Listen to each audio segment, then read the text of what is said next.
All right, guys. Welcome back to the episode. Today, we're gonna talk about giving up to go up. This is something that I listen to. I hear this. Maxwell talks about this. Eric Thomas. I've heard this several times recently, and I think I think about my own experiences. So, Misty, I asked her before we started. I said, "You better think of something." I know she has answers. Let's see what her answers are. But when you hear that, you got to give up to go up, right? You got to give something up in order to go further, to go up. What are some of the things you feel like you've given up in order to go up? I'm going to name some of my stuff, but what's some of the things you feel like you've given up? Could be anything. Well, in the beginning, I always wanted to be a stay-at-home mom, and so I definitely didn't get How's that? didn't get to do that. How's that working out, honey? But I kinda had, like, a blended model, I guess, where I was able to stay home with them, I just had to also work. Yeah. And so I actually got to spend more time with them, I just didn't really get to fully enjoy it because I was also working as well and working from home. And so it kinda made it more hectic, I guess, Yeah. because I couldn't concentrate on just one thing, just them or just work. It was both at the same time. So, that would be one thing, and then as they got older, it got a little bit easier, but I still have to give up some of their time, because I don't have a traditional 9 to 5, and, once they're out of school, I just, spend the time with them. It's, more of a, well, until I get this part of my work done, then I can come, you know, hang out. Yeah, I think of give up. Another thing is I mean, an easy way to put it is like I know for me competing and stuff, like you've got to give up certain foods. Or one thing that I remember giving up early on was this sounds crazy and silly, but stopping at the gas station for random items, and I'm talking about the early days, right? You don't Mhm. have any money, you're trying to grow, you're like, you used to go 7-Eleven and get a Slurpee and stuff like that. And, but I remember giving that kind of stuff up, or, giving up hanging out with friends at certain times. Another Yeah. one, do Yeah, that, hanging right? out. Yep. Hanging out all night, you give up that time. You say, I'm not going to do that because I've got to get up and go do this in the morning, or I've got to go do that. And that's such a powerful concept. There's so many, it's an easy, quote, right? You got to give up to go up, but I think it's something that's pretty common that I think it's not just giving it up because a lot of people think, "Well, you work for yourself," or so they don't see the struggle that you have to force that to happen. mhm, Because, yeah, it's so easy, nobody else is holding you accountable. So it's not like if you don't show up, you have to call in to your boss and, yeah, to make up an excuse or whatever. So nobody else is holding you to the fire but yourself, and you have to be very disciplined with that. yeah, I agree. But are you, if you think about it, are you really giving up though? Are you really missing out? I think it's the thought. Right? Oh Not man. so much of the action or the activity, it's just the thought Okay, about that's it. the weight cut thought right there. I know when I cut weight for competition, I'm like, oh God, I can't wait to go eat at this restaurant. And then you eat there and Pizza. yeah, then you eat the pizza and you're like, damn, what? Ugh, I'm so full. I've already done this before. I did this a few weeks ago. It's Yeah. not enjoyable. Yeah, it is sometimes it is the thought, but I mean, but are you really giving up? I mean, at some point, if you're trying to grow, to get to another spot, are you really giving anything up? I mean, I don't think you are. One thing I say that I've talked about is I gave up a lot of my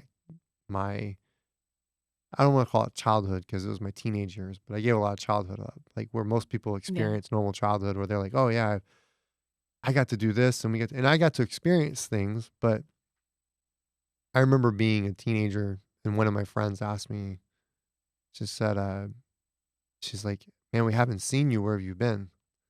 Haven't seen you. Like they hadn't seen me all summer. Like, where you been? I was like, I'm at jujitsu. Like I'm trained jujitsu. Like this is what I want to do. And I gave up hanging out with all of them at that time and to go and do A jujitsu. typical teenage summer. Right. I didn't Yeah. have a lot of typical I did not have a lot of typical teenage summers. And so I gave all that stuff up. I used to say, yeah, I missed out on a lot, but I don't think I missed out on anything. I actually think I look back, I'm like, I'm glad I did all that. 'Cause Kept you out of trouble. yeah, because while they were doing other things, I was like, no. So that's why I relate to that statement because you have to give up to go up. But I also don't think maybe in the moment you feel like you're giving it up. Like, oh, that food, maybe that item, maybe that I don't want to do this, I don't want to do that. But I think over the course of time, if you look back, you're like, you won't miss it. Yeah. You just don't really care. Misty still tries to do the stay-at-home mom thing to me. I think you still miss that. You still miss giving that one At up. times. You come at me a lot with that, Misty. You come at me a lot with that one. I don't know, man. Did you feel like you gave that one up? I got tricked.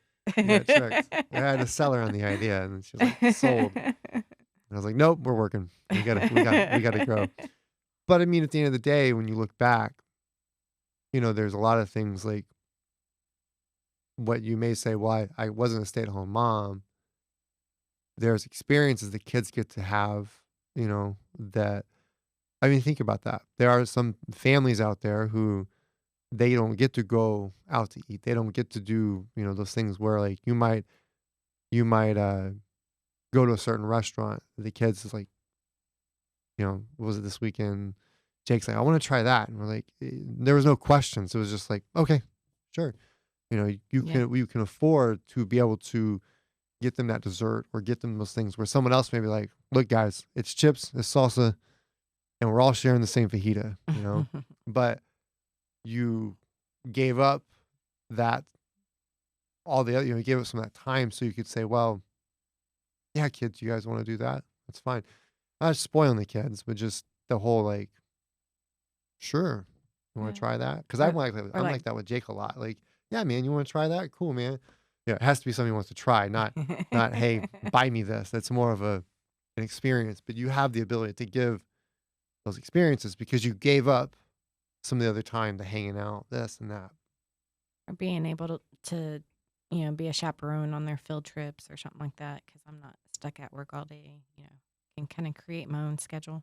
Yeah, yeah. So you didn't really give up too much, right? I mean, but I think that does. I think that is huge. Something else I'd heard, and I think I've talked about it before here on the podcast is you talk about your give up goals, but you don't tell anyone about your go up goals. I heard that a while back. It was Orlando actually told me that. He said, "Hey, this is," and I never heard that. I was like, I like that. Like that makes sense. Like you just kind of you're closed about your goals. You give things up so you can go up. You don't really tell everybody in the world, "Hey, I'm going to do this. I'm going to do that," because what you hear and think and might want to do, someone else might be like, that's stupid, or I'm not going to do that. Just not even explaining to anybody. There's no need to explain to anyone why you gave that up. You just gave it up. I'm gonna give this up. It's fine. It's not a problem. Give up certain time, could be money, could be food, effort, or could be anything. But I think that's huge. That to me was a lot of my own life when I hear that is I gave up a lot of shit constantly. Like, nope, don't want it. I'm fine. Nope, nope, nope, nope, nope. And then that just that's why it resonates with me. So and I gave up you not being a stay-at-home mom. Gave up on that, For Misty. you. Anything else you think you've given up to go up? Mm, My childhood was one of the biggest ones, and I don't regret it by any means. My teenage years, I gave up a lot. not really. No, yeah, no regrets, no regrets. But guys, I share that with you. Anyone who listens to this is just something to think about. You've got to, and that's kind of my point here is you've got to give something up to go up. So if you're going to get to another level, whatever it might be, could be work, could be financial, could be real estate, you name it, whatever, Personal growth. personal growth. Or the way I like to hear it, there's a book I've been reading that I like, and talk about three things: it's personal, professional, financial. Some people, the 4 Fs or the 4S, and they throw in faith, but they just stuck to personal. It was personal, professional, financial. And those three things, you've got to give something up in there in order to go up. And if you don't do that, you're just going to be stuck. So that's it, guys. So give up to go up, and you'll get to where you want to get to. And we'll catch you guys next time.